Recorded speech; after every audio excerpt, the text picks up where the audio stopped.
If I had to pick two Enneagram types that have been the most ridiculed, mocked, stereotyped, and/or flippantly judged by people with an incredibly shallow understanding of the Enneagram, then I would pick the Type 4 Individualist and the Type 8 Challenger. Now, the reason 4s and 8s get so much shit from ignorant Enneagram enthusiasts is simply because they're easy targets. The emotional roller coasters of your average 4 and the bulldozer-like attitude of your average 8 can be like human sandpaper because those traits live so close to the surface. By contrast, many of the other Enneagram types have it much easier when it comes to masking their less healthy traits because, quite frankly, our culture celebrates a lot of superficial behaviors that naturally feed the ego of us moralistic 1s or successful hustle 3s or good time 7s. So before we get going, I just wanted to pause and give this couple some extra love because I can see how this pairing would be turned off by the Enneagram community for constantly painting them in such a cliche and unattractive light.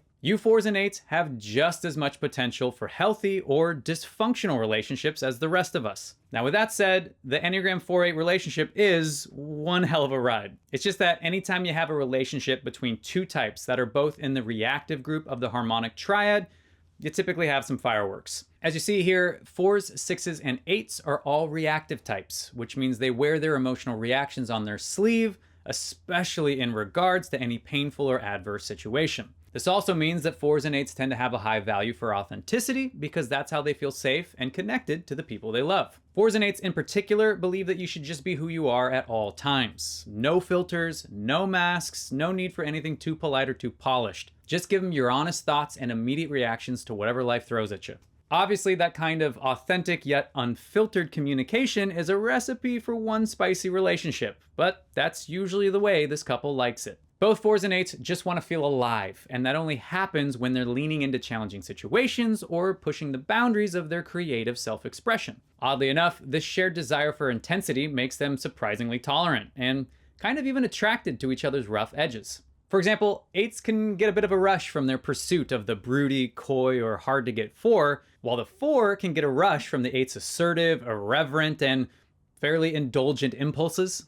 Now, if we take a quick look at the shape of the Enneagram, you'll see that 4s and 8s have several points of connection that can also help explain some of their shared personality traits. First, 4s and 8s meet via these lines of integration and disintegration at the Type 2 helper. This creates a fascinating synergy between the 8, who can be rather nurturing when they feel secure, and the 4, who can be rather needy when they feel insecure. Furthermore, 8s disintegrate to the Type 5 investigator when they feel insecure, and they become far more isolated, analytical, and often a bit suspicious or even defensive against the outside world. Well, if a 4 has a 5 wing, they can actually meet the 8 in this more cerebral and withdrawn space. This means you could get one extremely intense yet somewhat individualistic pairing that's hyper-focused on their own little world together. But before we go any deeper into some of these nuanced Enneagram theories, let's pull up and talk about what specifically attracts the Type 4 Individualist to the Type 8 Challenger and vice versa.